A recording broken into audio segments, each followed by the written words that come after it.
بر اثر ترکش ماشین حامل 10 تن گز مایع در منطقه هوشیاری ناحیه ورزاب، بینای آسایشگاه جمهوریوی بیماری‌های کودکانه دیل و ترباد آسیب جدی دید. این ترکش بنا و منزل‌های تا 500 متر جای حادثه را آسیب رسانیده است. در پی مقامات 39 کودکی را که در آسایشگاه جمهوریوی کودکانه دیل و ترباد به معالجه فرا گرفته شده بودند به جای دیگر انتقال داده شدند.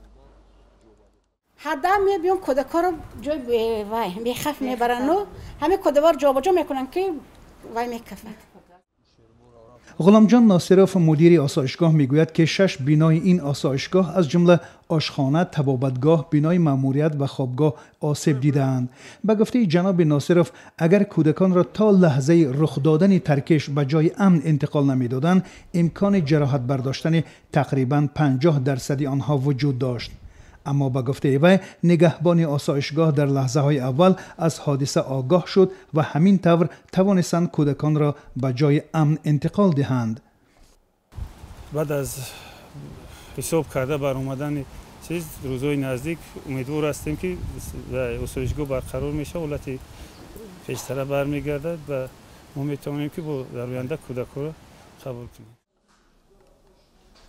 در حال حاضر تنها کارگران در این آسایشگاه باقی ماندند و به تعمیر و ترمیم آن مشغول هستند.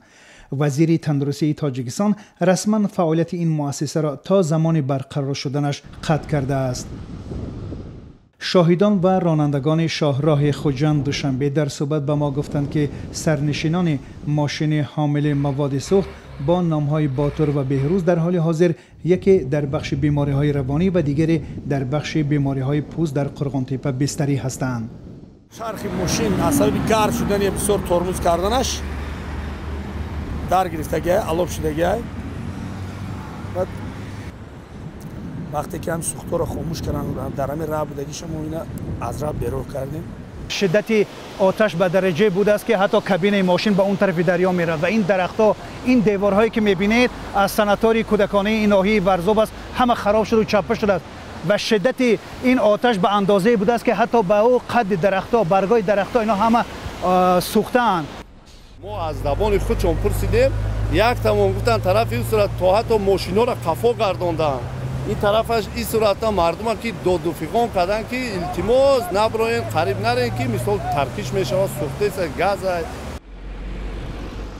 گفته می شود که ماشین حامل مواد سوخت از خوجند راهی قرغانتپه بوده به صاحبکار احمد عبدالقهارов تعلق داشته است.